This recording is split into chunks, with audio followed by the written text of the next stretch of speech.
step forward. Get the point. Take a step forward. We have been taught about prayer. We have been taught the duty of prayer. Basically, that is what we were discussing during the day. And we said it's a warfare. Learn to look at it as a warfare. Don't take it lightly. I've always battled with this warfare business. How do I go to warfare? And that's what basically I want to address this afternoon. But now you know you're in a warfare.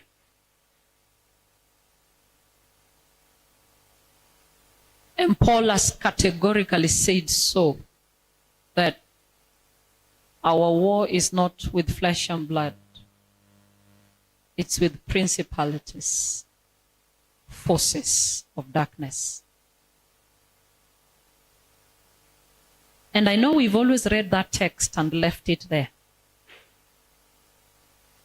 Paul goes ahead to prescribe how to fight or engage in warfare with forces of darkness.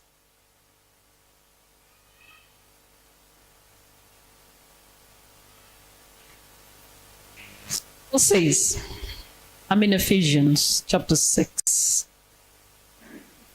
Finally, my brethren, from verse 10, be strong in the Lord and in the power of his might. This would be a series for 6 days. So we'll try as much as possible to tell you material for 6 days in the next 45 minutes.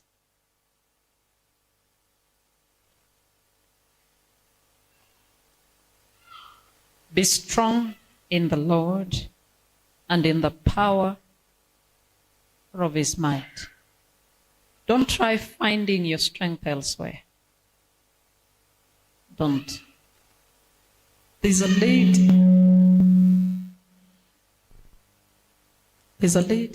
that came. She's not Adventist. But she said, I would like to come, we pray together. So you meet people and they tell you their challenges. And there's some things I always say, I'm careful, very careful. So when you see me thinking, I'm trying to decide what to release and what to hold, so that I am not misunderstood.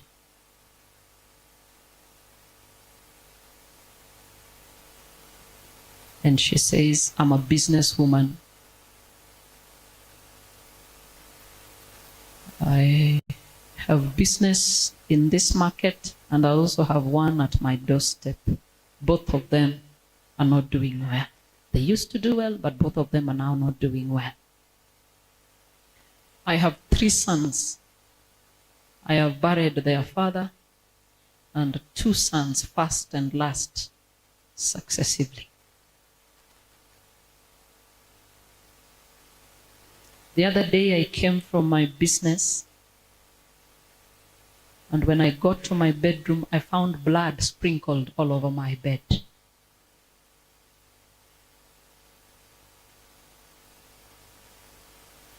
Another time I came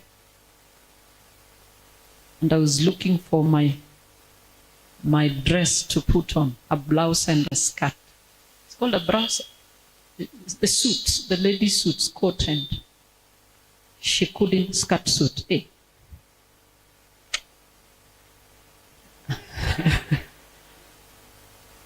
I could not find. But later on, I found them buried beside my husband's grave. And you know your door is locked. Your door is locked. So the teachers didn't go. Or a teacher went and said, Rubini.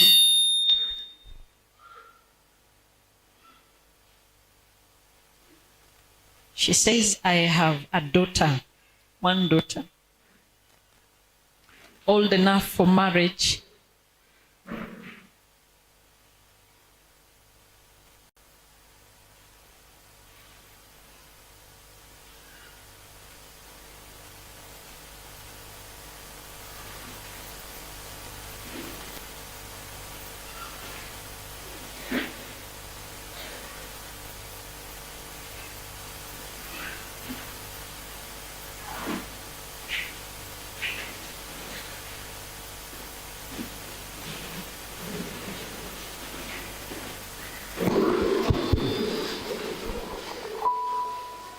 Watoto pole pole.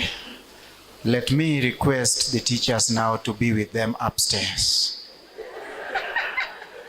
Please, because now you will be listening. Just be with them upstairs, control them, and let's be in one lesson. No, I think, Elder, what you need to say, can every parent take care of their child? Okay? The parents. Make sure you know where your child is seated. Yeah. It is not the duty of the church to take care of your child. Make sure. Amekushinda nyumbani, sasa umekuja kupumzika hapa.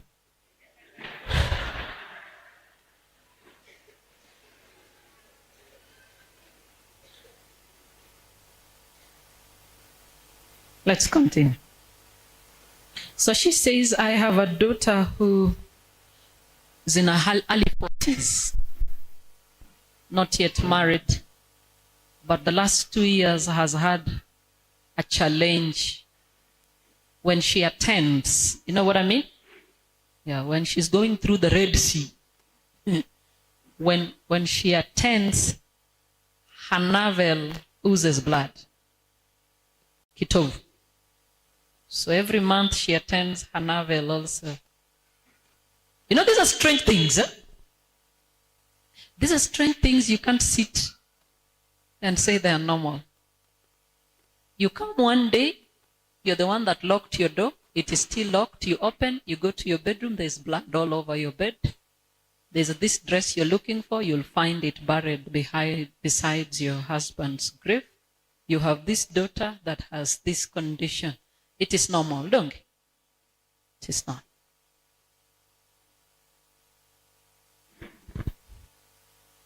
So we prayed. This hand is already, I told you it's tired. So we prayed. And we visited in her house. But of course, she says at night, she has heard people walk in the house. Walk in the house. She's not the first one that has narrated that story. I've had several. Someone saying, tuko kwa nyumba, na it's like someone is walking on the wall, in the ceiling. And walking, pop, pop, pop. These are not normal, ordinary occurrences. Demonic urgency is real. So real. And don't ignore. So we prayed. And like I've always told people, we are not witch doctors. If you want instant answers, please visit a witch doctor. It's a witch doctor that tells you, aya, tumeshafanya, enda ukienda nyumbani utaona hii. With God, his time is the best. Do you know there's a blessing God has withheld from you because there's a witch that has not died? If he gives it to you, this neighbor of yours will terrorize you with witchcraft until you die. So God is waiting for that neighbor to die, to be able to do what? To bless you. That's on a light note. And she even called me and said, Pastor, I've seen significant changes in my house. Those things that walk, I no longer hear them. We had a disagreement with my remaining son and his wife. Nowadays I see we talk to each other. He came and told me, Mom, blah, blah, blah. So we are in good terms now. At least my businesses, I can now see they are picking. And that girl, blood is oozing, but not as much. She disappeared. And one day again, after many months, she resurfaced. I say, what's the problem? I think she got too excited and stopped praying. Friends, these things, it's a process. It's not an event. A walk with God is not a one-day event. You walk with God every day. So she came back recently and said, the girl with the kitovu issue has worsened. And right now when she attends, the navel bulges out. Bulges out. Like this. So she said one statement. I want us, we pray and I go and find it has stopped. So this is hard. So I told her, if you want that, there is Professor Majimaref, you can go there.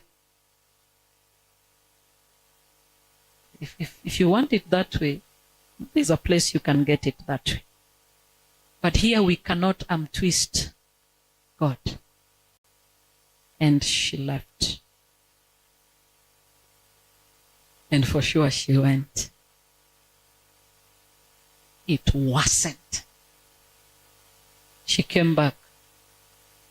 She said, now I am willing it to be a process. Because I went there and there is no change at all. So I have come back. At times the Lord withholds his blessings until you exhaust all the options you have. And he knows, I may not know. When you come, we pray together. I might not know that you have options in your head. But the Lord might decide to withhold an answer because he knows your mind. He knows your mind still is thinking the other side. And he will allow you a change for you to notice that he can do something. But it doesn't mean that he doesn't know what you're thinking. He might decide to answer you fully when he knows you have delinked yourself from any other source apart from him. Basically what I'm saying is we are not fighting against flesh and blood. We are fighting against principalities. And they are so real. Mtu asidanganye wewe shetani ya yuko. Mapepo wako. Because demons are fallen angels. Basically. They're there. Majini yako. So Paul is saying that don't trust in any other power. Be strong in the Lord and in the power of his might. It can take long, but he will surely come through for you. Then he says, for we do not wrestle against flesh and blood, but against principalities, against powers, against the rulers of the darkness of this age, against spiritual hosts of wickedness in the heavenly places. Therefore, so now he gives you a solution. In light of the foregoing statement, knowing that our war is not with humanity, our war is with forces of darkness. He says, now listen carefully. He says, therefore, take up the whole armor of God, that you may be able to withstand in the evil day. And having done all to stand, the only way to withstand evil is that you will take the whole armor of who? Of God. I want you to underline that phrase, whole what? Not a piece of it. You don't go to warfare dressed halfway. There's no soldier that goes to the battlefield like one who has gone to the beach to swim. It's only those who go to the beach to swim that put on a bikini. A two-piece swimsuit that covers the breast and down here. Otherwise, behind it doesn't even cover.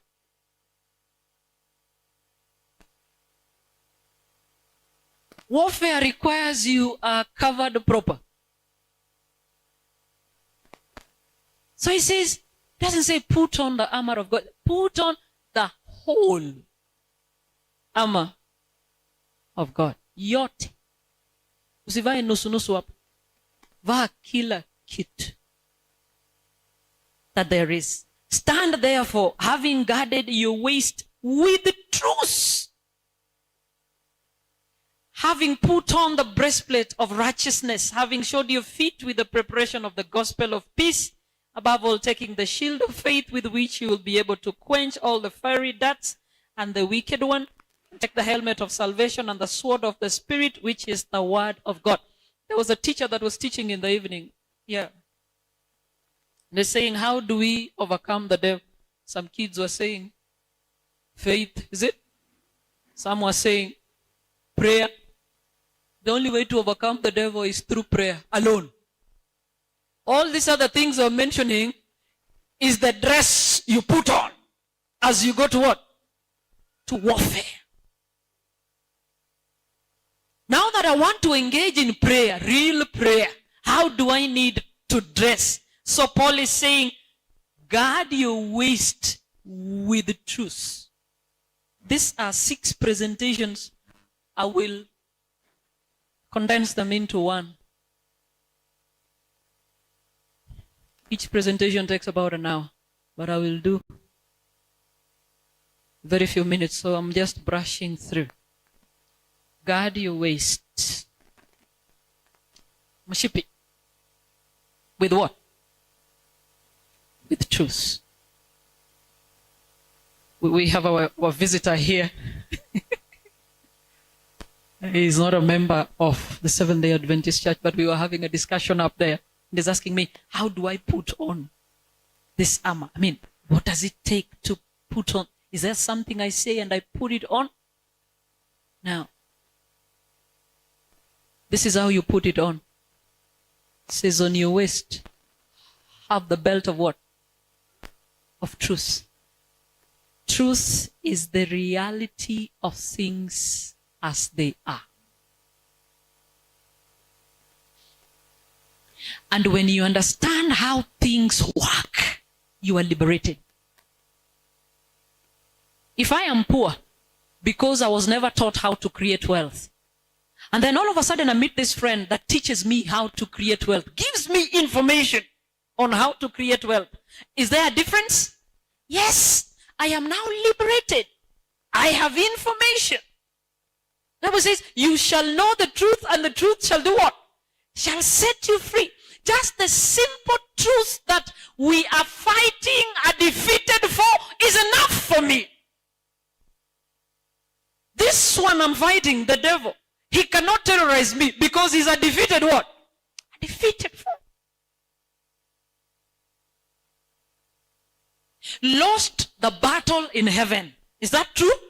Lost it on the cross of Christ. Lost it in the resurrection of Christ. Lost it. The same power, the Bible says, that resurrected Christ and put him at his Father's right hand is the same power available to us.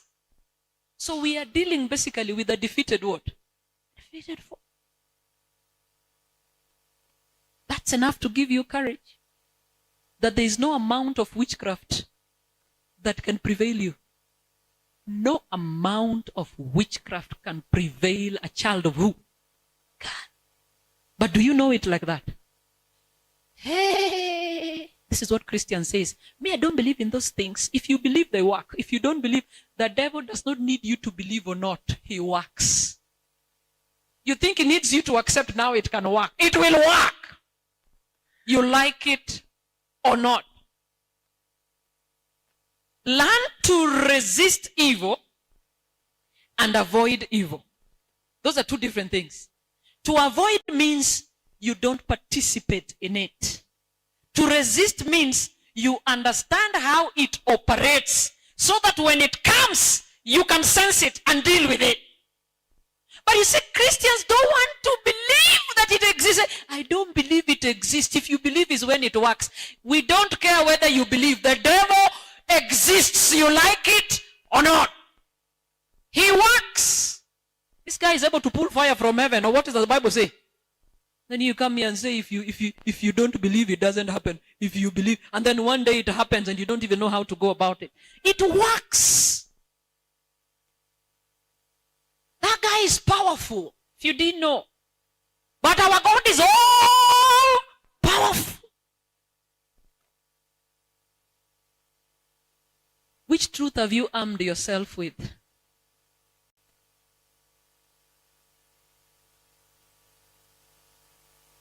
Pastor,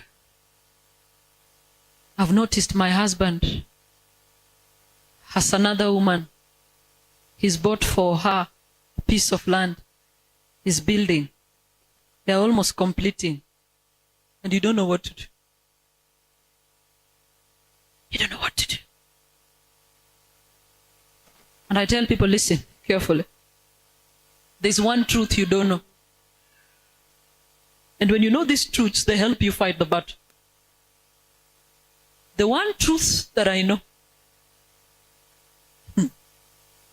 there is only one spiritual covenant in heaven in terms of marriage that heavens recognizes.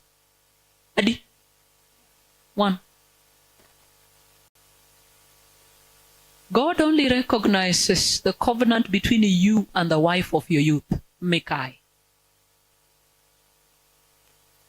Kendo Mikai Kiloki. See, that one you know is a proverb with no translation. Mikai Kiloki.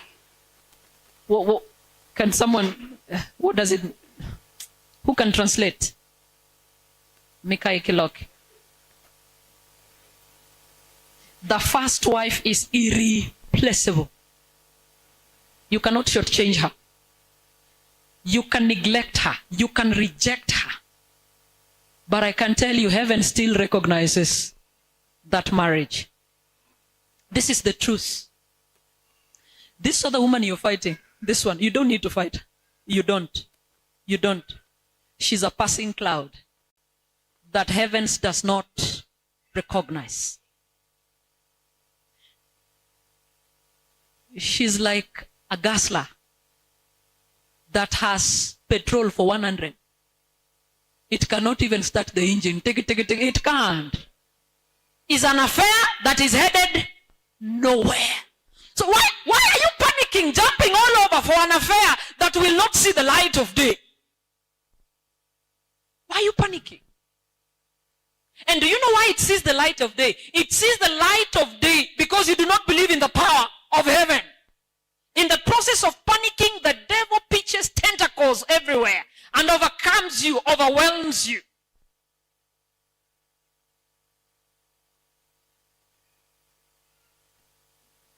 So when you go to warfare, there are truths you need to know so that you don't run all over like a mad woman or like a madman. We don't have a child. Marriage is still marriage without a what? Child. That truth is enough to give you peace. So that you don't remarry. And I've seen men remarry to have a what? A child. And the minute they remarry and impregnate that woman, this one is pregnant. Have you seen those instances? Yeah, God is teaching you, you are not God. Yes, you are not God.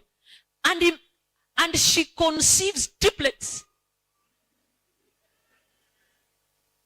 And then wherever you're seated, you're saying, what was I thinking now? Now, korango manaparo. Makatana rita, donge? Hata ningengojea tu, hiki tu ingekuwa. Friends.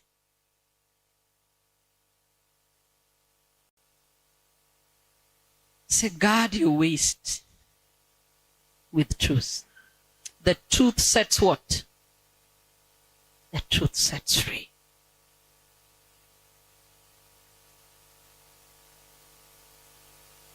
The truth sets free.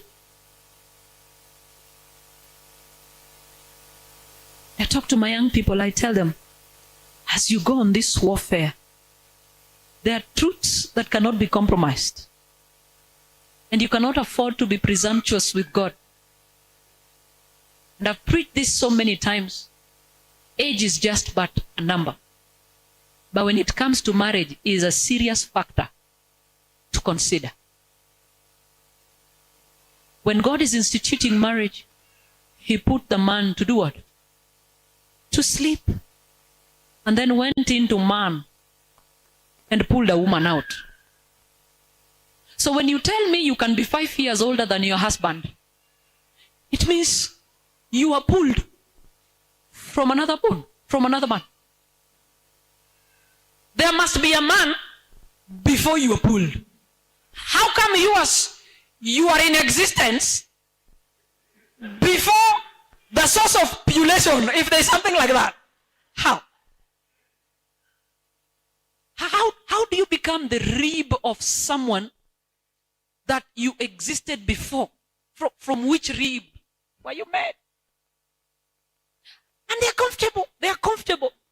I know this will cause a stir on social media, but I'm saying, don't wait for too long as a woman to get married. You're hitting 24. I must still finish my masters. Mi mpaka nikuwe stable, ni enjoy pesa yangu. 28, you're doing your PhD. And then you realize the only man available is your age mate. You're 28, he's 28. It's hard to find many years ahead of you. They have already married others. Then you have them same age, 30, getting married. I can assure you,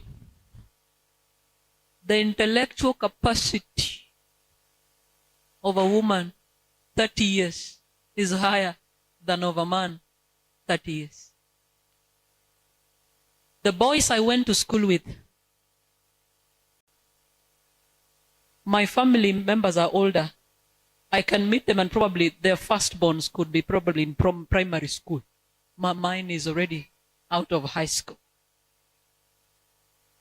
So you're in this marriage where you have a big intellectual difference. It's just how God created women. There's a sermon on the woman that will shake you. See, these people you call a weak vessel, there's a power in her that only God possesses. Did you hear what I said? There is a power. Wake up someone sleeping.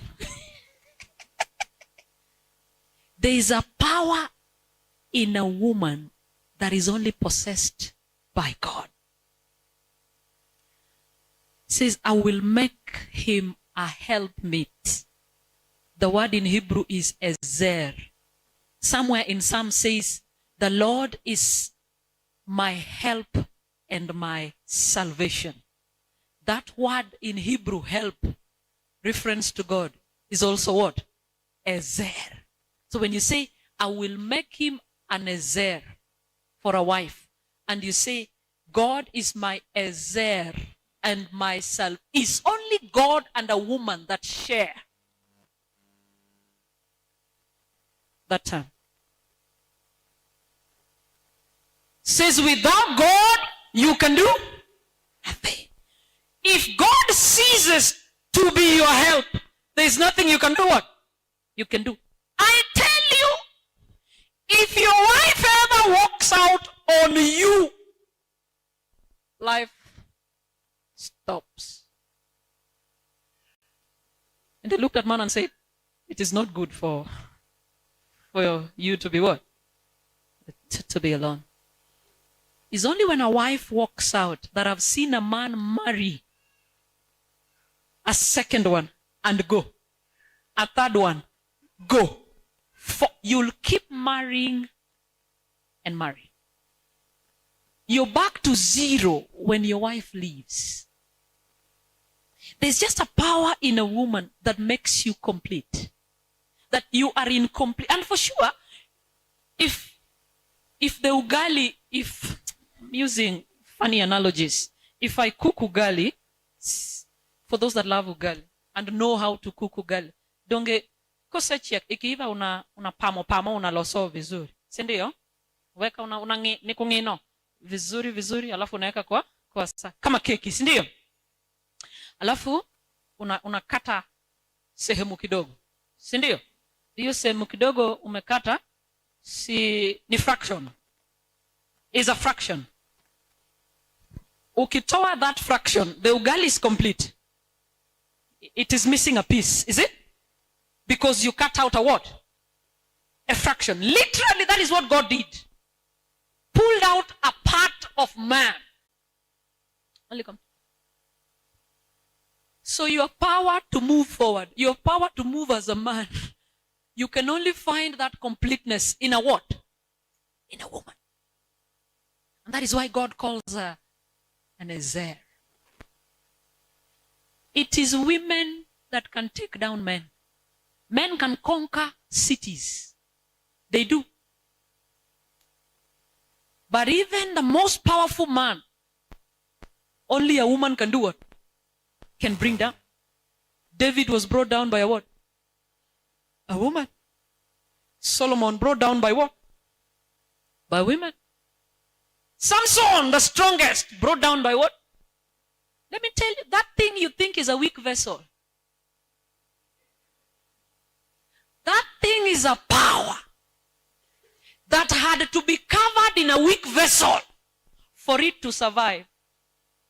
For you to handle her, it had to be packaged in a weak what? For you to handle her. Otherwise, if it was just brought like poop, now here, you will die. You will. She can build you. She can break you. I've seen men that have gone to school. They have the best jobs, good salary, but only a woman does what? Take them down. So it's enough for you to know one truth. Listen, my boys and girls. Don't move out here, let's say age is just a number. You try. You'll come say, Pastor, tukiongea kwa nyumba, hata tusikizani. She wants to control me. Yeah, it's because of that age difference. And it comes naturally. It comes naturally because you're the same age or she's older than. It just comes. That is, it's not that she's controlling you. Who she is, it's inherent in her. There's no other way, but she will just control you.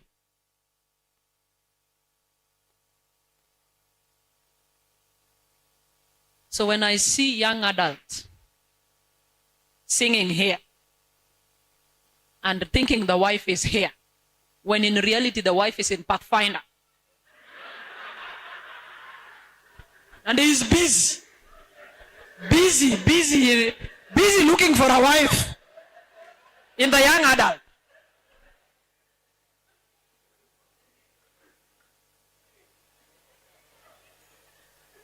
Badala akae tu pole, asome ka Pathfinder fulani pale, kanakuja pole, hiyo saa unamsoma, unatafuta nyumba, unatafuta kazi. Tafuta nyumba ya maana, tafuta kazi ya maana, kuwa stable. Sababu iko ka Pathfinder kanakuja pole. Sasa wewe una kazi, una nyumba na unakimbiza young adult.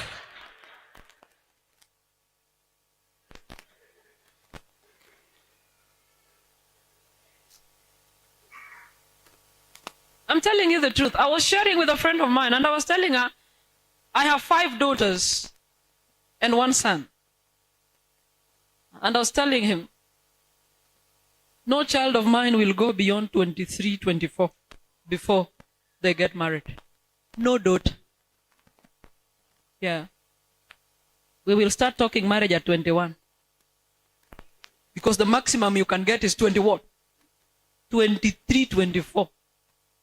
because I'm looking at a man 30.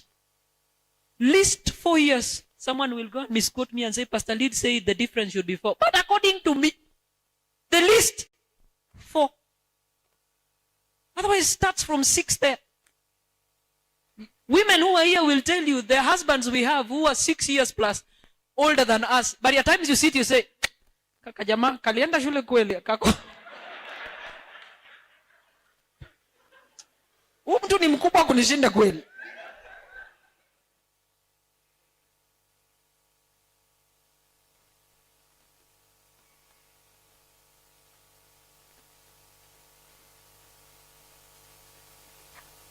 Guard your waist with what? Understand how things work. The Lord says, my people perish for lack of what? Knowledge.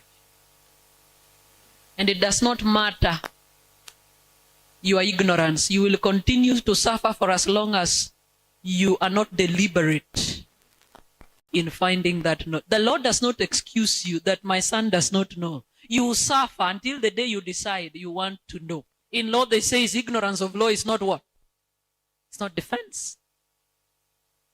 You suffer. So as you go to this warfare, we are saying, do you understand certain truths regarding the warfare you're fighting?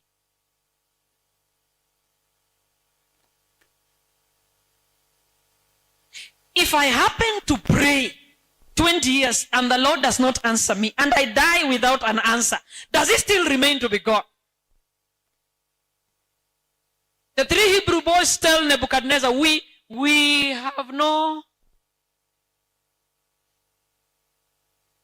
are not careful to answer you. Because our God will do what? Save us. But they know he might not. Because they are not twisting God with their obedience to him. They say we belong to God whether he answers our prayers or what? Not. So I say, but even if he does not, we will not worship him. Has your faith grown to that level to tell the Lord, even if you do not bless me with a child, I will still remain true to you?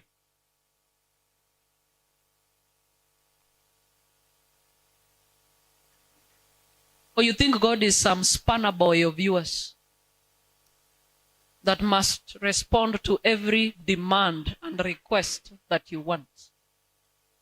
Grow your faith to that point that I can ask God for something and he might not give it to me until he comes back. I will still remain true to God. Because there's life beyond this earth. There's life eternal. We cannot afford a big house like our colleagues have. I've visited colleagues, and all the colleagues you visit, you say, akona nyumba mzuri. Kwanza uliona ile ya Grace. Ile ya Grace ikona sunken sitting room. Sitting room imesink. Na uliona sijui ya nani. And you begin to feel low. Truth says there is life beyond this earth. Friends, there is a time you need to begin to think and walk like the redeemed child of God. That says, this house I'm building, if the Lord comes today, will my heart freely let it go, or I will be stuck to it? So that you build like a redeemed of God. I tell people, I live in a very simple house. It's tacky complications.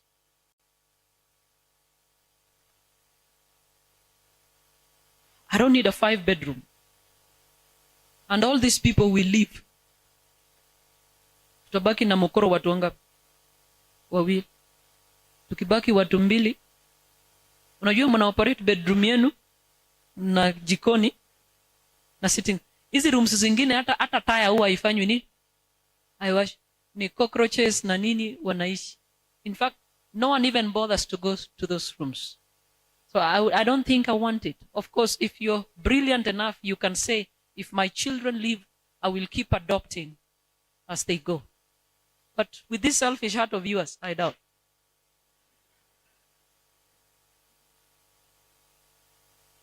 The truth of the matter is, I'm reasoning like a Mokoro, is that there's a better world coming. There's a new heaven and a new us. Where Isaiah says, you shall build houses and dwell in what? In them. My dream house, Yawa. I'm not building it here. My dream house, Aterekanye, Niwat. I'm sure I will build it and live in it forever and ever. This one here, this one that wants to make me feel like I've arrived in heaven and I have not. This one that makes me have a special sitting room. And another one for others. You know others. Humanity lives in a funny way. That there are these guests, village guests. When they come, there's a place they end. Is it? Ya ini ya watu wa going. Hapa ndio tunaweza discuss. Pastor Mokoro akikuja, tunapeleka yeye wapi?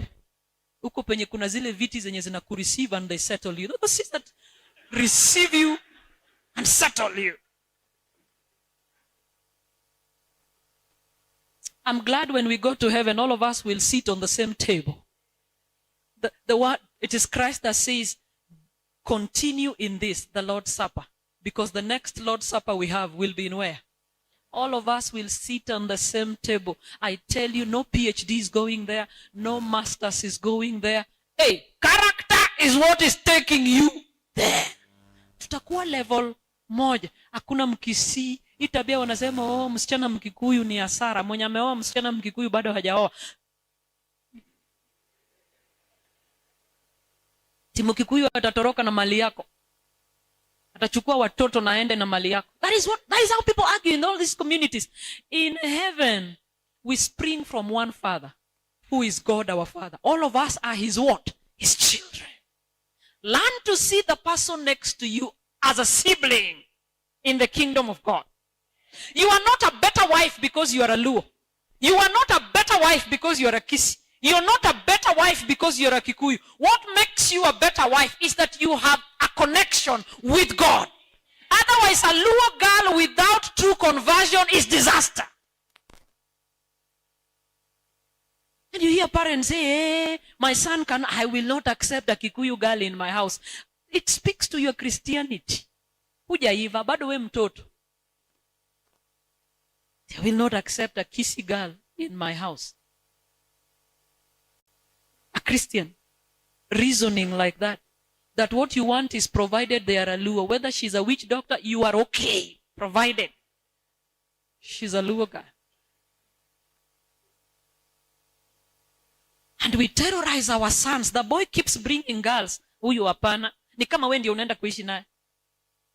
Nyatina nyarukuyu to. Nilete hata muluya.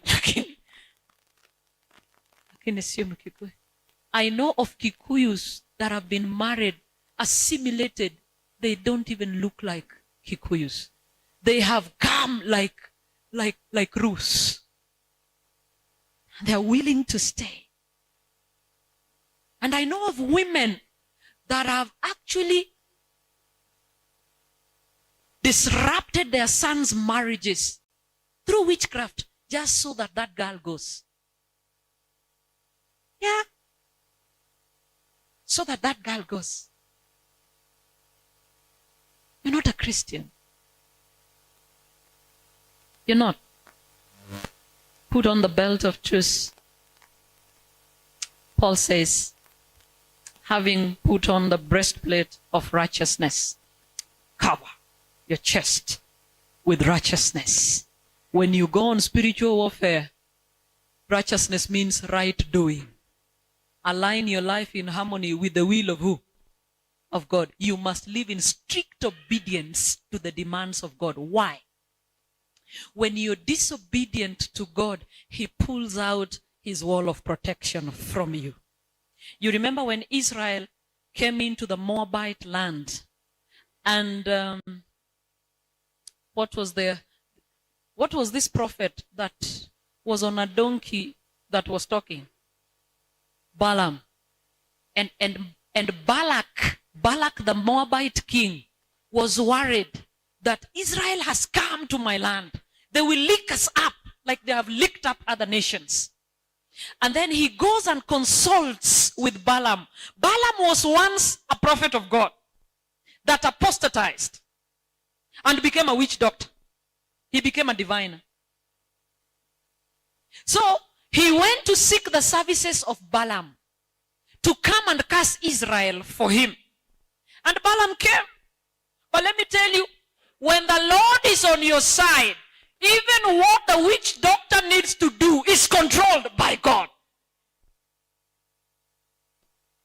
And they set up 7 altars, different in 3 hills. Total of 21, just to curse Israel. And the first time that Balaam did that, Balaam said, I cannot curse him. The God of Israel is with them. And he says there is no sorcery, there is no divination against Israel. Why? Because God is with. Why do you think God was with Israel? It is because they lived in harmony with the will of who? And when it was difficult, he went home and thought, this sorcery, hii uchawi is not working because they are obedient to God. It means if I can entice them to sin, then the sorcery will do what? Will work. And he went back to Balak and told Balak the plot, what they should do. That let us entice them into a feast. And when they succumb to it, their Lord will leave them. So what happened? They went and organized a feast, and it is Balaam that came to invite Israel into Moabite land. And the Bible says they were engaged in adultery, slept with Moabite women, and slowly graduated into idolatry. And that is how they were overcome by the enemy. The minute you become disobedient in matters of God, the walls of protection are withdrawn from you. And anything and everything will take you down. So Paul is saying, as you engage in warfare, make sure you are righteous. Make sure you're righteous. You cannot visit Professor Majimarefu and again come pretend that you want to engage in warfare through prayer. It doesn't work like that.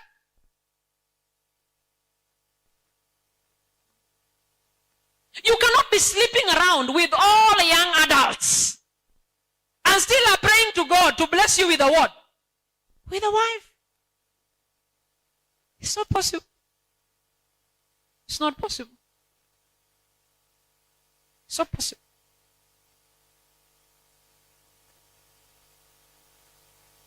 We must keep the Sabbath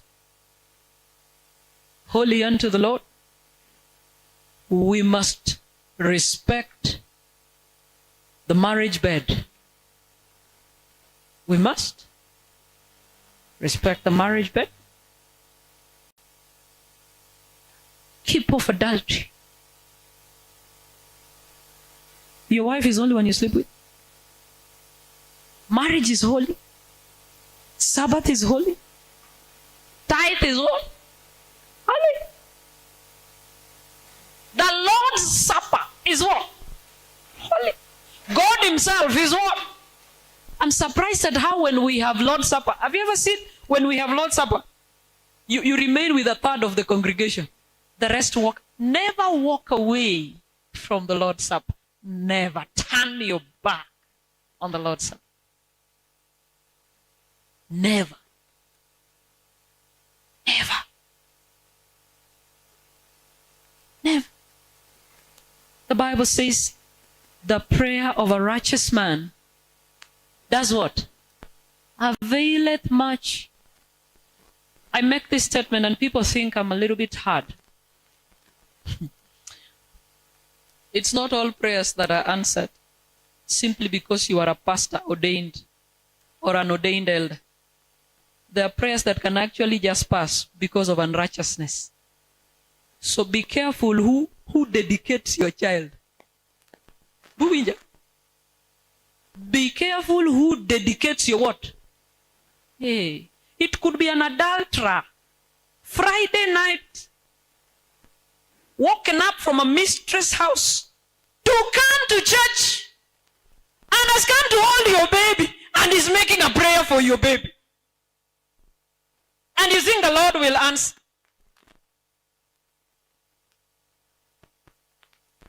Careful who holds your child for dedication. Careful who does groundbreaking for the house you want to build. Careful who prays for your children when they want to go. Careful. The prayer of a righteous man availeth what? Much. No wonder we have dedicated our children. They have started Digger Beaver, Adventurer, Pathfinder, don't get? Ambassador. Talk ambassador China ngo. Young adult. After young adult is what? Is old adults. After old adults is what? Young couples, don't get? After young couples is old couples. And your child has gone through all this. But remember, you dedicated that child to who? To God. And then in between here, you're wondering, what is happening to my what? My child. Hannah dedicated Samuel to who? And look at how Samuel turned out. Why is it our dedicated children turned out to be something else? Careful who prays for your child. So you cannot engage in prayer when you want to live an unrighteous life. Paul is saying, when you have tied the belt of truth, put on the breastplate of what? Righteousness. Be holy, just like our Father in heaven is what? Is holy. It is a standard that can be reached by the ladder of grace. It is not impossible. Let no one lie to you. There is a term we now use that is ideal. Things are different on the ground. What you're trying to say is God is asking us to a standard that cannot be attained.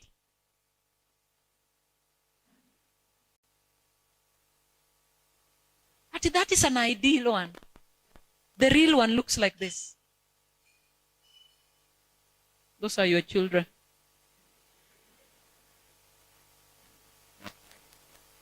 So this is not just some funny prayers you're making.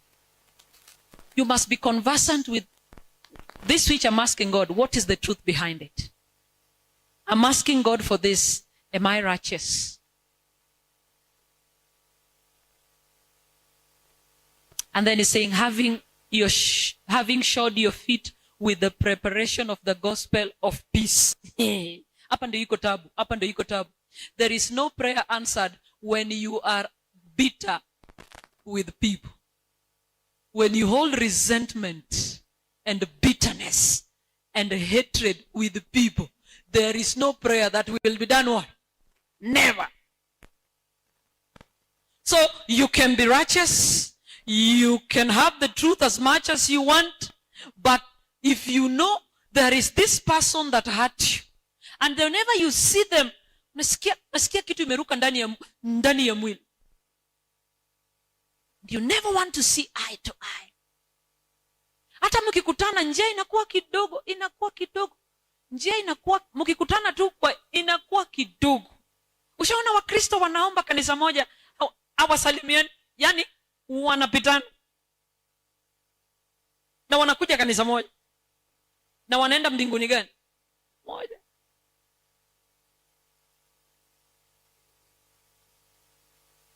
And Paul says, as much as possible, make peace with every. As much as possible, it is possible with you. Make peace with what? Everyone. Of course, he understands that some might not be possible. And for sure, some might not be possible. If you know your enemy is an agent of the devil, how do you make peace? The only thing is, nabaki na leni yangu, but there is no resentment that I will hold. I will not be bitter. I will learn to look at that enemy as a child of God, whose blood Christ shed for. Learn to see people not the way they are now, but the way they will be on that great day. So we might never make peace with an agent of the devil. But these are the people we can make peace.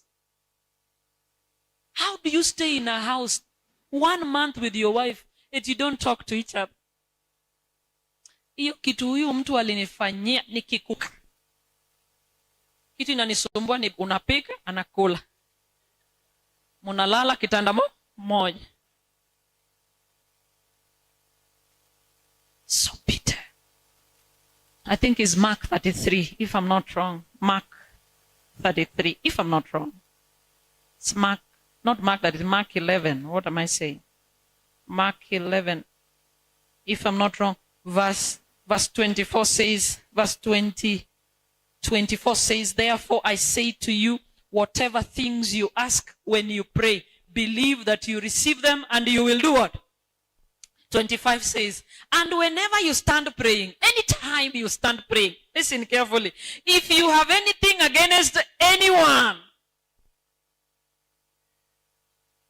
forgive him, that your Father in heaven may also forgive you your trespasses. But if you do not forgive, neither will your Father in heaven do what? Forgive. So how do you want to engage in warfare? When Mark is saying, whenever you stand praying, if you have anything against anyone. Because Mama White says, when you have an unforgiving heart, it cuts the only channel, the very, very channel through which alone we receive mercy. There is only one channel we receive mercy. And when you have an unforgiving heart, you cut that what? Channel.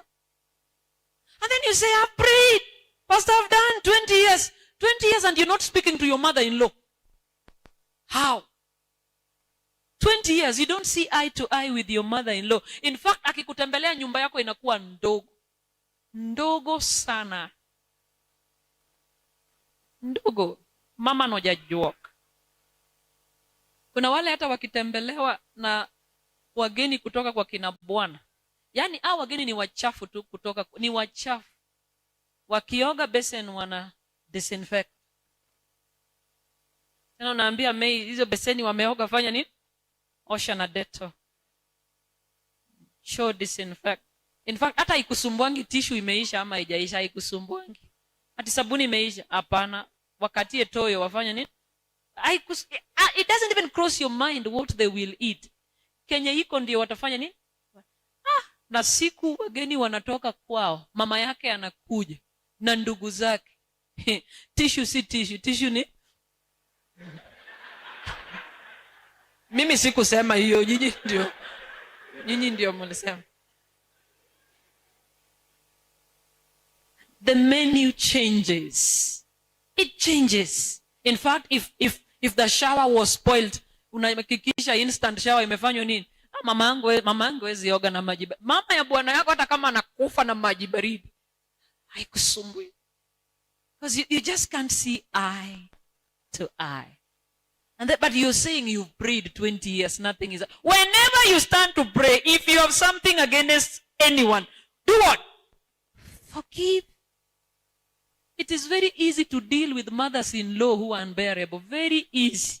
Those mothers-in-law that come and say, nenda na hii flask, ni mtoto wangu amenunua. Patia yeye hiyo flask. Uliza yeye unataka nini tena? Wekea yeye hizo vikombe yote ya Luminac. Uliza yeye unataka kitanda pia? Weka. Because they have this habit, they come and say, hii ni mali ya mtoto wa? Some even pick bed sheets, is it? Wekea yeye kila kitu mpaka duvet zote. Mweke. Mwambie mama nimeweka. Sasa unataka kufika nyumbani aje? Anaangalia. Ana realize ana need a truck. Ndiye. Tafuta hiyo lori, jazia yeye hiyo vitu ndani. Afanye nini? Hawatawahi rudi tena nyumba yako. Kokota chochote. And do you know some of these women do this because they have been neglected? Did you know that? Yeah. They are old in the village. Hata ukiangalia kitanda analala. Mama ya bwana yako. Kitanda analala. Iko na bed bugs. Mattress iliisha kitambo. You know? Na wewe unalala Nairobi eti unajenga sio kimao. Unajenga sio kimao. Unalala kwa kitanda ya Dr. Mattress. Yani uko serious. Uko na fridge double door. Gari mnaendesha na bwana yako. Some of these parents would have driven a car, but they sacrificed the car for their son to go to school and become who they are today. Otherwise, you wouldn't have met that man if it were not for the sacrifices that their parents did. What? And these are the children that come to Nairobi and forget about home because they have found some light-skinned woman who has confused them completely. And they never want to go home. Mama anapiga simu anasema anaonge pesa. Hichanda mama unanisumbua sina pesa. Paka siku moja anajibeba peke yake na anafika mlango yako. Akifika napata mnaishi maisha mzuri. Yeye anasumbuka huko nyumbani. Mbona asibebe mattress? Kabla hujalala kitanda mzuri, uliza mama ya bwanangu analala wapi? Kabla hata hujafika. Kwa sababu ukishahama kwenu, hapa ndio kwa upende usipende, huko mahali umeolewa ndio kwako. Upende usifanye nini? Zoea, vile tumezoea president wetu, zoea.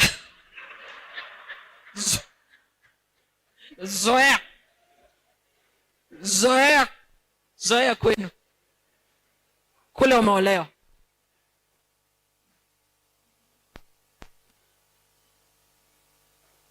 Let her be comfortable before you're what? You're comfortable. Otherwise, you attract unnecessary enmity. And for sure, let me tell you, when you do that, I always remind people, you have children, you'll go through the same thing.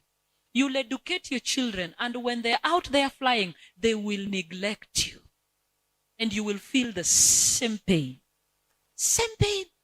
You can't afford to exchange with the mother-in-law even when you think they are wrong. And at times they are very wrong.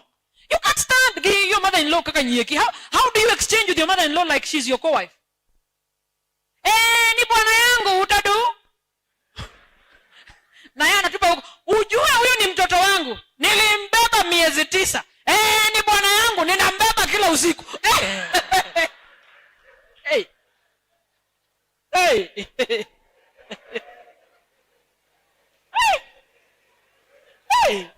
Mnataka wapi hiyo nguvu? Where do you get that kind of strength? And to us in the situation, both of you are visitors, is it? Yeah, because your mother-in-law was brought from Nyakach. You have also been brought from Kerugoya. So 2 strangers fighting in someone's home. But you need to respect she was there before you are. Even when your mother-in-law is so wrong, never be tempted to exchange with her. Because even you, when your mother is wrong, do you exchange with your mother? You just let them talk.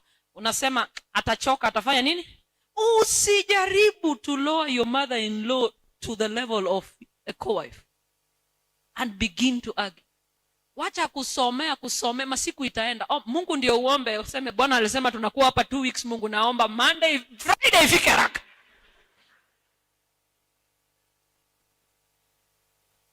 Learn to repay evil with what? With good. Don't. At all. So, there is no prayer that reaches heaven when you're not at peace with what? With people. So you've always wondered, why are my prayers being not answered? It is because you're not at peace with what? With people. You're not. You have bitterness all over, with everyone. Not even bitterness. Uko na mpaka na wivu. Na wivu. For nothing. So Paul is saying, after you have you've shod your feet with the gospel of peace. I hope that's not a child that has fallen. Paul says, I'm rushing through these things. Paul says, once you've shod your feet with the gospel of peace, it says, above all, taking the shield of what? Of faith. That's interesting. Hebrews says, without God, it is impossible to please who? Please God. But in verse 1 says, faith is the substance of things hoped for, the evidence of things not seen. I like the word evidence in Greek. the literal meaning translated as evidence means substitute. Okay? Now, when I go to the bank for a loan that requires a collateral, and the bank asks you, what are you giving us as collateral? And you say, I have a piece of land. Do you carry the piece of land to the bank? What do you carry? So the title deed is evidence that there is what? There is land. So the Bible says faith is the substance of things hoped for, the evidence, the substitute of things not seen. I am asking God for victory. Someone will ask you, how sure are you? The substitute victory is my faith. Believing I have it in the pocket even before I touch it. Is that not what we have read in Mark? That when you pray, believe you have received and you shall do what? Shall receive. Faith is what makes God swing into action. The power of God is there, but it remains powerless in quotes where there is no what? Faith. It is believe to him must believe that he is God and the rewarder of those that diligently do what? Seek him. Not anyone seek. Diligent. Do you know what diligence is? Diligently seek. You must believe he's God. Hapa ukuji komsi komsa. No. People will ask you kitu haiwezekani. Wewe unaambia inawezekana katika jina la nani? Inawezekana. So imani ya Yesu aingoji barriers zitolewe. Imani ya Yesu inamuomoa ngoa. Inamuomoa barriers. When Ellen White describes how the children of Israel went through the Red Sea, when the Lord said, move forward, Ellen White said, they had already launched into the water even before the sea did what? But before the sea parted, they had already launched into the water. It is that faith that God rewarded. A faith that waits for the road to be cleared is not faith. A faith that wants to go to school and there's no school fee. You just carry your bag and walk into an institution. The Lord will part the waters. I say, oh, niko na imani nitamaliza shule, lakini sina pesa. Pastor, unaweza kuwa mgeni katika harambee yangu. God will make sure he frustrates the harambee. You do not even get a quarter to go to school, just to tell you that he has more than 1,000 ways to take care of your needs, of which you know nothing what? About. What manner of faith do you have? What manner of faith? Faith makes all the difference. Makes all the difference. Some things work in other Christians' life. It is faith that makes it happen. Yours is not working because you're unable to exercise faith. Have you heard people who say, me, I have faith. Imani yangu ni kidogo. You see, God does not care the quantity of your faith. Because he said, even if it is as small as a mustard seed, it is able to move what? The Lord is not interested in the size of your faith. The Lord is interested in the quality of your what? Your faith.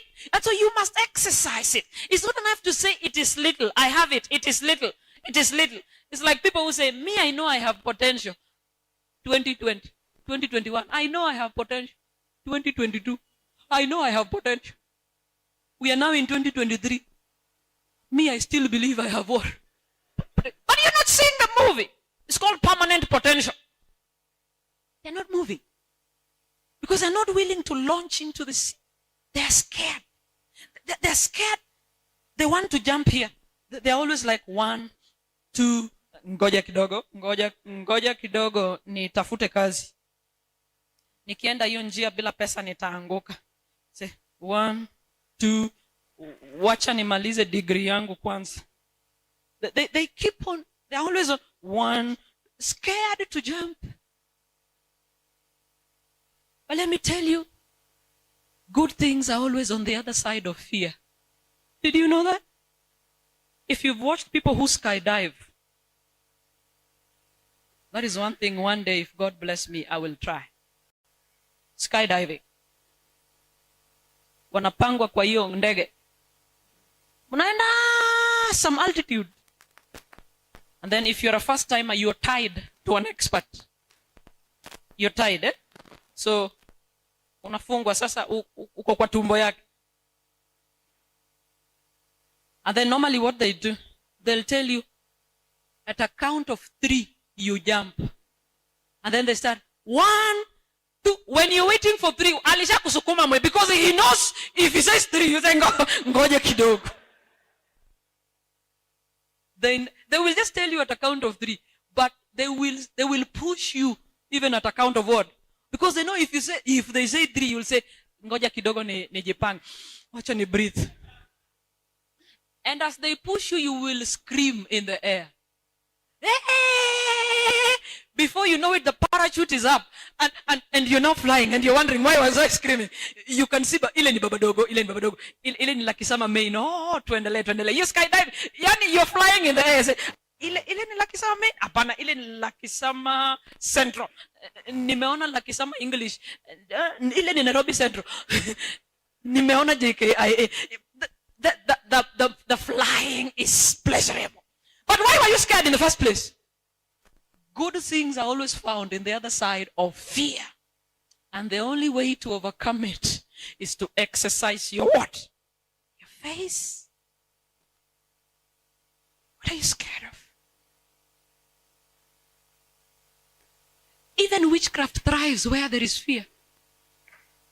When you live in these villages where people run in the night, they don't just come to your home to terrorize you like that. They test you first. So when they know I can come again, they test you first. So the first day they will throw things on the roof. The one I check as a tumekapata. This one we can now go to the witch doctor prop. They knock your door. When they know you're scared, they know witchcraft can thrive there. But if you can sleep soundly and say, nyakomolo, angeni ine mainoko kaya.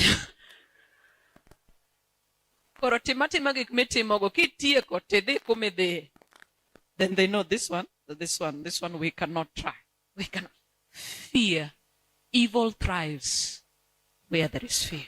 So what quality of faith do you have? And then it says,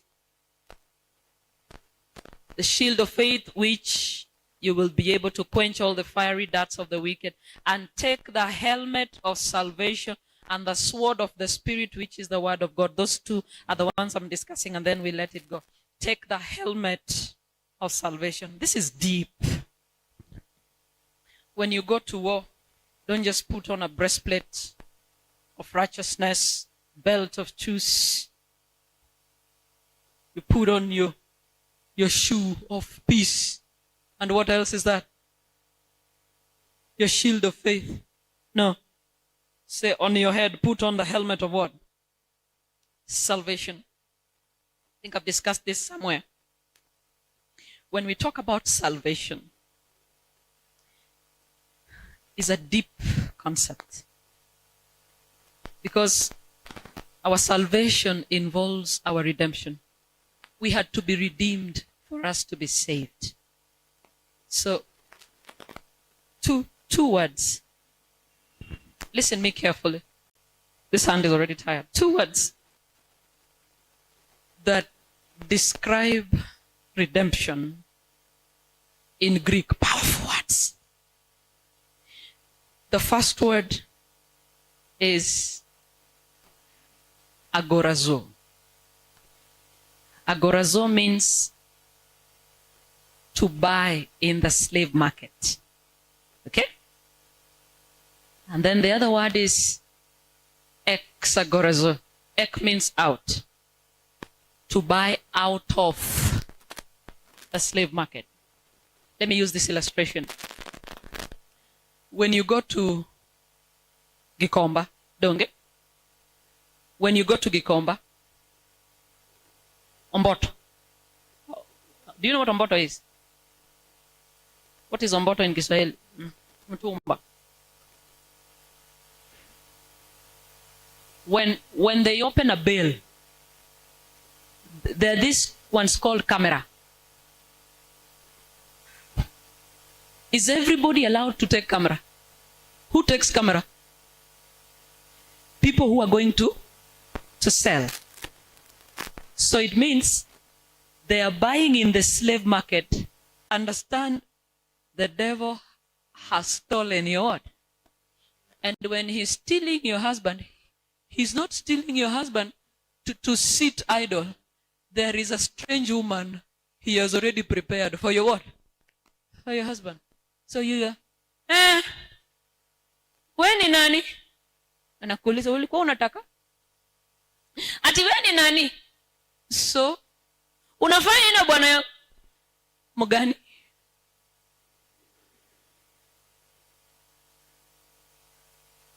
Unazungumzia mgani? Alafu unasema wacha tu nikuambie ukweli. The Bible says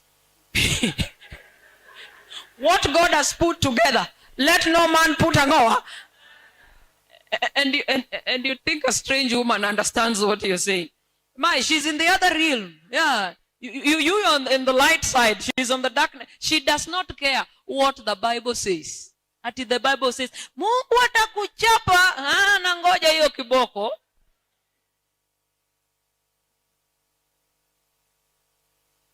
You don't fight those warfares like that. Utachomwa na mafuta taa, uharibu sura yako bure.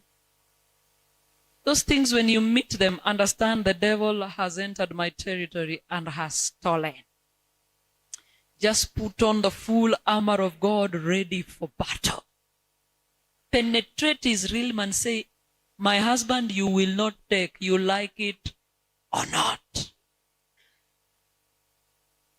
You don't fight that woman. You fight the devil. Don't waste time with a mistress. A mistress, you give them blackout. They don't even know what you're thinking. In fact, hata ukikutana naye mwambie sasa po. They don't even know what you're thinking. Don't waste time with a mistress. Put all your effort fighting the devil. Tell it. Jaoda okekao makata tek makata yot. You're not taking it. Because you're on a rescue mission. But the way you people fight, siwezi mfuata mwanaume mkubwa mwenye ako na kipande. Wacha fanye kitu anataka. Analia hivyo, lakini kwa roho yake ndani analia, anaumia. Sema pastor nisaidie kuomba, lakini akitoka huku nje mimi siwezi mfuata. No, you counter your prayer. You pray on this side and on the other side. Mwanaume mkubwa mwenye ako na kipande, wacha aende, maisha itamchapa huko nje. Then unangoja mwaka ya kwanza amenunua gari, achapiki. Ya pili amejenga nyumba, ndio maisha yanaendelea kuwa mzuri zaidi. Na unashangaa nini mbaya? Si ulisema aende? Sasa ukiona sasa unateseka zaidi na watoto, unakimbia kwa children's department. Sema mzee ameniacha na watoto, nataka asaidie watoto wake. You begin on legal battles. Only to realize, ukianza tu legal battle hivi kazi yake inaisha, hakuna mshahara. Sasa hakuna vile hata atachunga nini. But you don't engage in physical warfare. Walk into the stronghold of the devil and tell the devil, I've come for what is mine. If there was anything to be paid, fully paid on the what? On the cross. I am taking what is legally mine. So they say, put on the helmet of salvation and the sword of the what? The spirit, which is the word of? Yeah, so ile belt yako ya truth uliweka hapa. It is the word that gives you truth.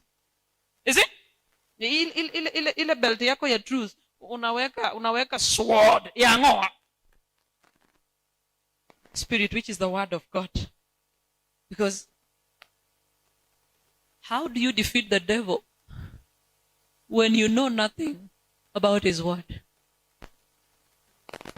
When he came to challenge Christ, when he was fasting 40 days, 40 nights, he kept saying, it is what?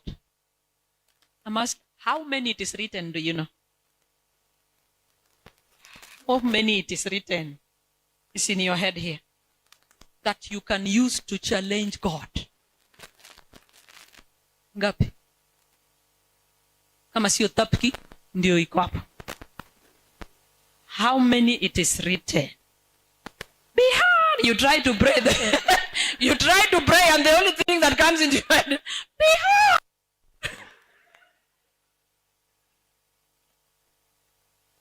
And akili imejaa vitu ya dunia. Akili imejaa vitu ya dunia that the enemy is coming. Now, this is how I understand warfare in Israel.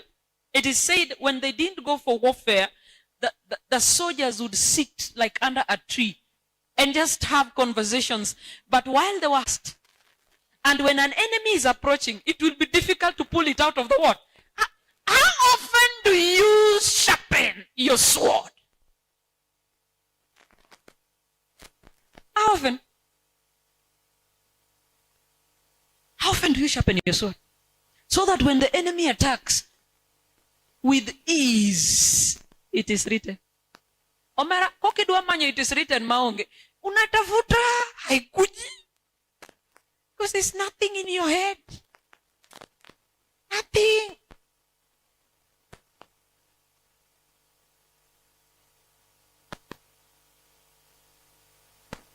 Nothing. I wish you understand how prayer is so sweet when you challenge God at his terms. Say, you have said this and this. Now do it. It is you who has said what God has put together. No man shall do what? Now, I was talking to our guest. I was telling him, the way Moses prayed, you'd think he's talking to a colleague. Say, you know what, God? How do you pull me from Egypt? Huh? He's reasoning with God. How do you pull me from Egypt with these stubborn people and then get us to the wilderness here and now say you want to destroy them? What will nations say about you? You said you're pulling them from Egypt to Canaan. We are halfway the journey. And now you're saying you want to destroy them. If you think you want to destroy them, then pull my name out of the book of war. He's challenging God. What do you want to challenge God with? You don't read the lesson. You don't even sing the hymn. You don't even have the Bible. If you have it, the first 2 books of the Bible are missing.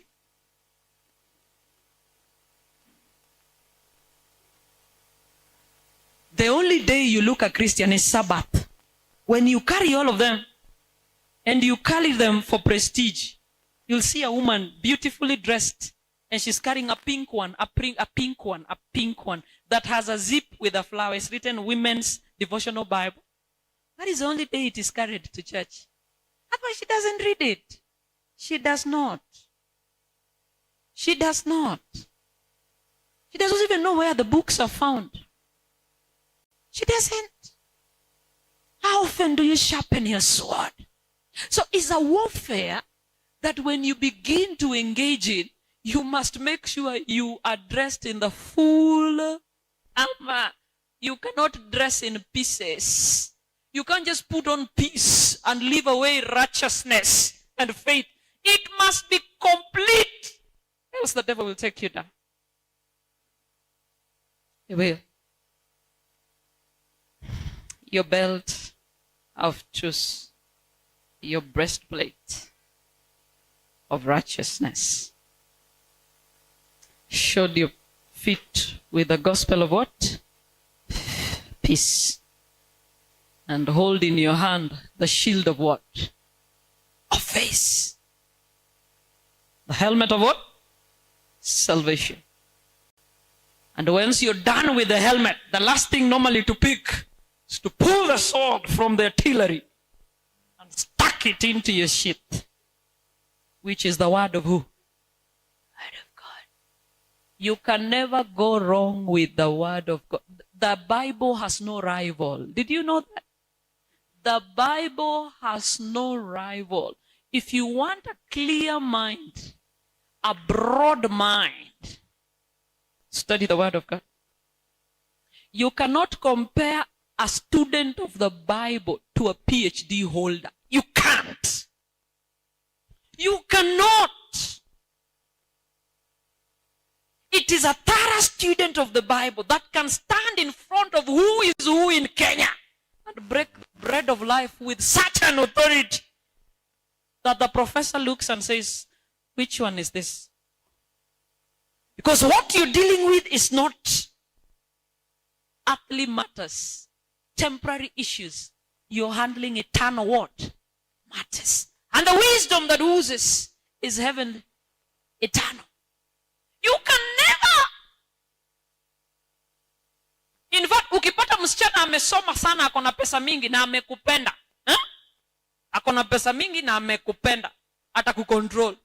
Ukitaka kumshinda, hakikisha uko karibu na Yesu kumshinda. Because the fear of the Lord is the beginning of what? The wisdom you have. Ninunulie hiyo Range Rover Sport. Cha. Anakuheshimu. Anakuheshimu.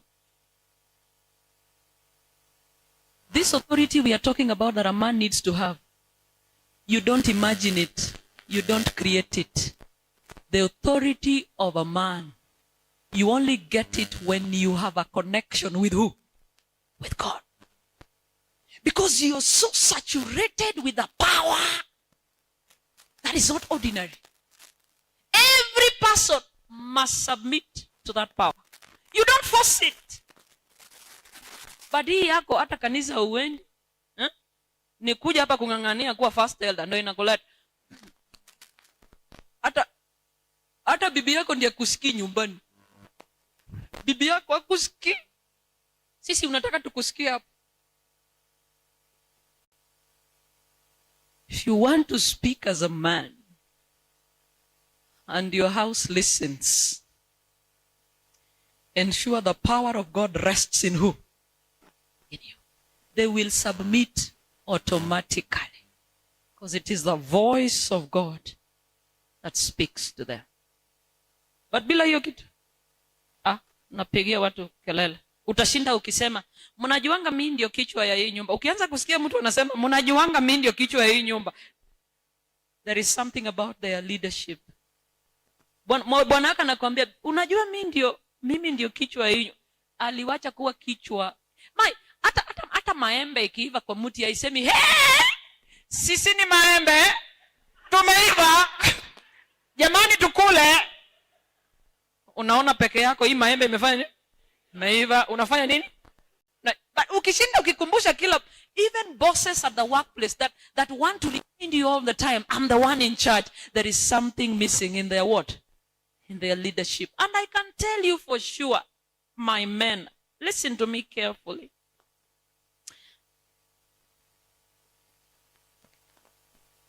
Your word can always be final for a short time. When your children are still this age up here, this one that must be taken care of, you'll keep saying, no discussion, my word is final. And your wife will listen to you, and your children will do what? But they are growing. Wakishafika tu university, kakatamak, akapata kazi, wanarudi kwa nyumba. Unajua ulisahau eti waligrow. Kana hao tu meeting moja alafu jaribu kusema my word is final. They will ask you, who said that? That is just one opinion. They will remind you. They'll tell, daddy, hiyo ni opinion yako. Hata sisi tuko na. Yet. Careful with these children you're raising. When you want to dictate in terms of leadership, and at times you want to you want to treat their mother like a child. Because when a husband begins to beat a wife, then there's no difference between the wife and the children. Because it means your wife and the children, Nikitu. Tena you slap in front of children. At times they don't know what to do. They don't know what to say. They can get to class 8. And one day they see you fight their mother. They will try to rescue. Alafu unapiga slap moja, yeye ndiye anaenda naanguka huko kwa viko. They are watching. They will persevere. The day they start working is when you'll know it's payback time. The day they start working. Yes, you took them to school, but they went through that with their mother. You will reap your fruit. Whatever a man sows, you shall have retired and you have no money. And when you want a shirt, I can assure you, when you want a shirt, you must go through their mother to get a shirt. So do you know how it's painful when you have to go through your children and say, ati los ginyithindo mondo ongeona sati. Ati ongea na watoto waninunulie shirt. It is sad. You want some money and you have to go through your wife. Ati ongea na watoto wanifanyie nini? Because even you yourself, you know you mistreated them. These are the children, when they get a green card to the US, they say, Mami, kuja utusalimie tu 6 months peke yake. Wamekuacha nyumbani, wamekuacha. Hata waongei story ya baba yao, waongei, wanasema daddy muache tu, anakuja 6 months anarudi. Unabaki nyumba. Bibi alikuacha retirement, ameenda. Ulikuwa umemfunga hata ajui Kencom, ajui ambassadors, ajui, anajua tu mtaa Dandora. Hapo ndiye anajua mandazi zimechomwa. Hizo tu ndiye anajua. Hakuna kitu anajua because umemfunga, you are dictating. I tell you, watatoka D mpaka Washington DC bila wewe kujua. Utabaki na ng'ombe. Hata sio wewe unachunga ng'ombe, ng'ombe ndio wanakuchunga. And they don't care. They don't. They are satisfied that our mother has joined us. They don't even ask, how is daddy doing? They don't even call. They don't. Yani cha muhimu ni kwamba tuliteseka na mama yetu, amekuja America. Haven't you seen men, even in this church, I suppose? Bibi alienda, watoto wako huko. Na alafu anasema, mama watoto alienda, ameshakaa miezi 4, najua imebaki miezi 2. And unajichocha. Ati imebaki miezi 2. Imebaki mwezi 1. Ati alikuwa anakuja lini? Imebaki wiki 2. Wanakuinform 1 week tu. Mami akuji, amekuwa citizen. Saa ingine wako tu hapa Nairobi. Mama yao akisema nasikia mbaya Nairobi. Wilson, jaribu kusema wewe ni mgonjwa. Mama inshua ni ngano tu. Ukoshua huyo mtu ni hata si baba yao. Ukoshua huyo msee ni mgonjwa. Ani ngani baba ukaiega ko? Hapana. Mama ana plead on your behalf. Ani huyu ni baba yenu jamani. Baba ni mgonjwa. Okay, sawa. Kara weka yeye kwa Nyaugenya tuta. Nyaugenya.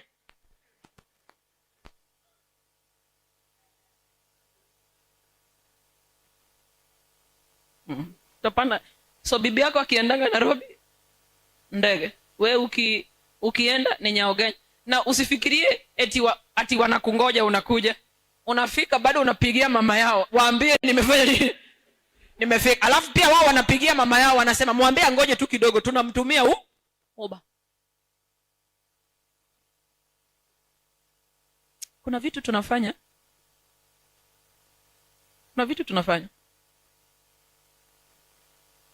Na kupatia muda. The authority of a man is not in dictatorship.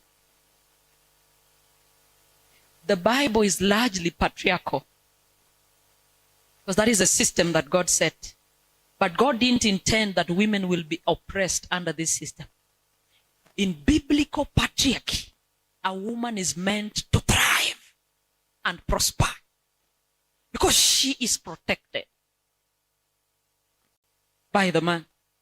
But hii yenu ya siku hizi, yenye you can lift your hand and slap your wife. Hey, unatoa wapi hiyo? Kwanza wale wenye bibi ni mkubwa kukushinda, jaribu tu siku moja atakwambia, kaanga ukijua okanmbas ni winyo. kukumbusha, mimi sio rika yako. Jaribu kuleta hiyo ujinga utaona. Ukishakumbuka ni mkubwa kunishinda. Na unatolea.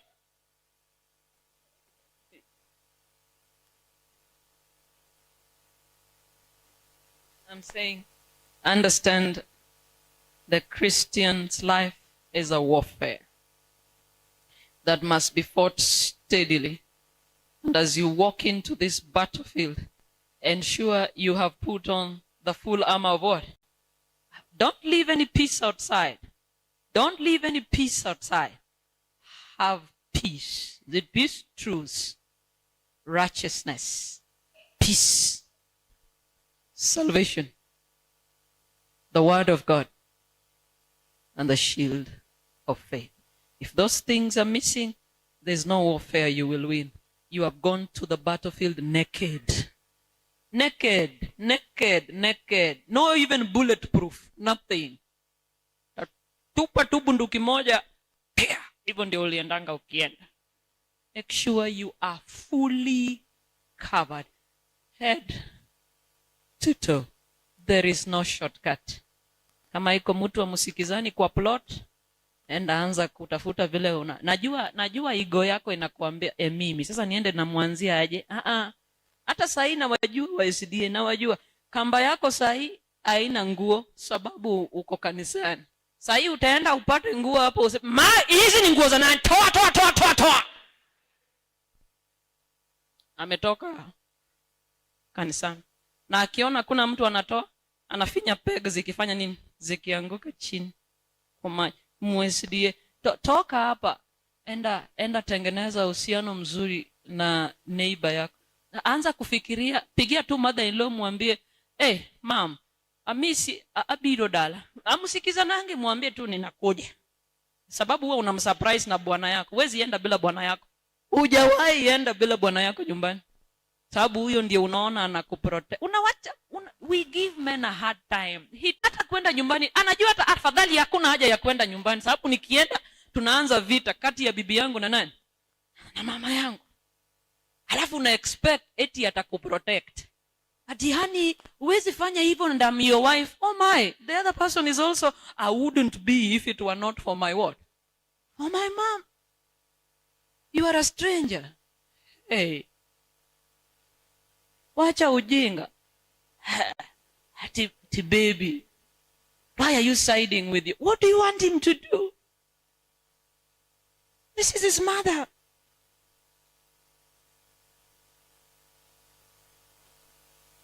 Tengeneza uhusiano yenye hata bwana yako asipoenda nyumbani, unaweza fanya nini? Unaweza enda nyumbani na uingie kwako na utengeneze nyumba yako. Na mkutane na mother-in-law asubuhi, mwambie hata mimi nilikuja jana. Nimekuletea hii cha kujifanya hapa Mkristo na muongei na mama yako. Hakuna Ukristo ndani yako. Hakuna. At the place of work, be friendly. You might not be friends. Because friends you choose wisely. But you can be what? Friendly. I don't need to hold a grudge with some colleague who's come from Kisii and I'm coming from Luo land. It's only work that has brought us together. Why? What are we fighting for? Mwambie, in fact, the best is good morning. Sir, good morning. Naishianga hapo.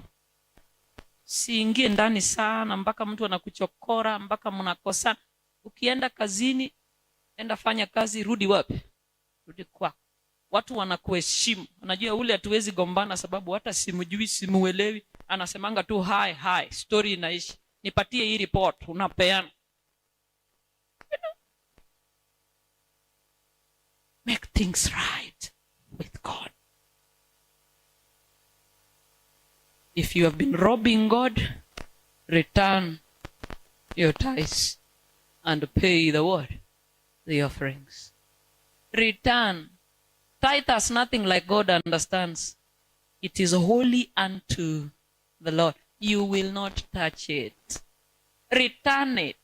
Hata kama wanaikula kwa conference. Wengine wanasema conference inaharibu. Pastors wanaharibu. What the left hand has given, the right hand should not know. malizana na Mungu. Mwizi watamalizana na Mungu huko mbele. Wanakula. Sasa ukishatoa, hii inaitwa la kisama, si ndio?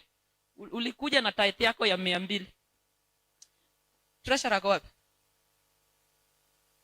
Wapi treasurer? Nasikia ja 200 anasema wanakula pesa yetu kwa conference.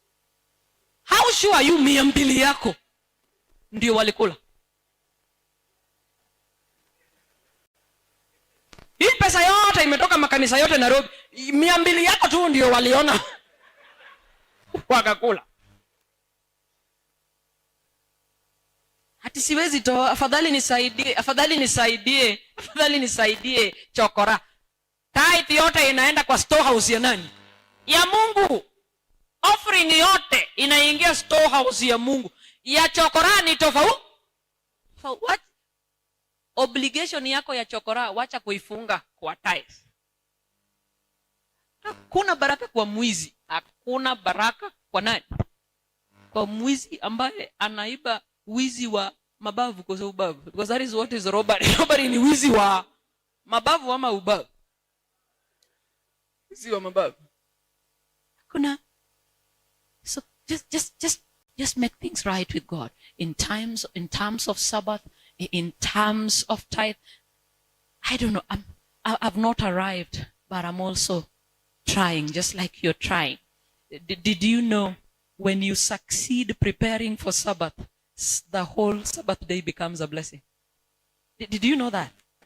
When you start wrong on the preparation day, you will miss it the whole Sabbath. Now, those who prepare for Sabbath on the Sabbath morning are the people that come to church and are always looking at the watch. Hey, amehubiri for long. Because Sabbath is from sunset to what? Where are you going at midday? Sanane, unaenda wapi? And we are keeping the Sabbath. Where are you going? The devil will allow you to keep the Sabbath. Did you know that? But he will not allow you to keep the Sabbath holy. Keeping you will keep. But he will not allow you to keep it what? And he has ensured that we are good at interfering with the fringes of the Sabbath. Friday evening you at the family altar. You are the one that should wait for Sabbath. Seated at the family altar, waiting for it to welcome it. But you see us, Sabbath sits to wait for us to come at home at 10 with omena matech na skuma. It's when we want to cook. Friday is a preparation day. All cooking are done by 6. Supper Friday, breakfast Saturday, lunch Saturday. All shoes brushed by 6. All buttons that came out, by now you should be knowing what you'll put on Sabbath. And if it needs a repair, it must be repaired. I want you to go home and try. Just go try. You tell me if next Sabbath will be the same as the ones you always come. And those that don't keep the Sabbath holy are the people that ask, nani anahubiri leo? Ule tutalala. Then they come to church based on the preacher of the word. Let me tell you, that Revelation pia inasema, to read Genesis, tukimaliza tulisoma verses 100, which are not connected, they have no flow. You can't depend on that. Feed yourself. Because this is not the church. The first church is in the family. The family is the first church. The father is the priest. Feed your flock in the house. Wakuja kanisani when they are full. Kuja kutupigia hapa kelele ati kanisa yetu iko boring. Iko boring na yako nyumbani hata hakuna. Hii yetu afadhali iko na watu. Iko boring. Yako hata hakuna kitu. Hakuna. It's nothing. Make sure the Lord's Supper is put away. make sure isikupite, the Lord's Supper, and know that God is holy. Achanganywi na ingine. Don't visit Ward Jacobo, Ndumba wa Ndumba, Professor Majiberefu, Mama Wakio. Don't visit there. And you also want to try on this other side. You just choose one. Choose one. Then it will work for you. May the Lord bless us in Jesus' name. I guess tomorrow we will have a more engaging discussion. Oh, I hope it's not a question.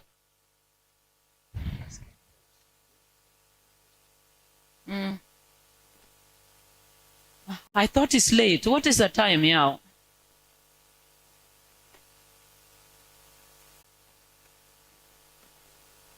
Do we have comments? Okay, this is what I always do. Family life, you don't ask people to ask questions. They will not, because they will say, I'm asking for a friend. So you can write down your question. Are we together? Write down your question. Give them to Sister Grace. She will compile all of them and send them to me in the night, so that tomorrow we can handle it. Okay? So tomorrow we are starting at 8, if I'm not wrong. Not 7. Hey, 7. Yani nitoke Kisumu nikuja Kumondo tena Nairobi. na hii baridi. Kwani mnafikiria mimi sisi Kisumu hatujui jambo? Unajua nyinyi mmezoea jambo. So lazima muamke saa 10 ndio mfike kazini saa 2. Hey, kesho ni Sunday yao. Hey, kesho ni Sanga. Saa 2 sio ndio tunakuja. Saa 2 so saa 1:30 tumefika, tumekaa. Tutaanza saa 2. We will not break the congregation into women, young adults, old adults, men. We will not. We will sit like we are seated, and have that session. They were saying up to 2, but you will be exhausting me. I know church members can exhaust you without caring that you're getting tired. Yeah, they say, unajua huyu unamuona mara moja, ndio tumuone tena tujui. So you think you can get everything. We can only give as much as we can. And I would prefer we have a more interactive session tomorrow than just presentations. Mungu awe nanyi, awabariki hadi milele yote. Jakwat, wewe ndio unakuja kufunga na maombi. Alafu tena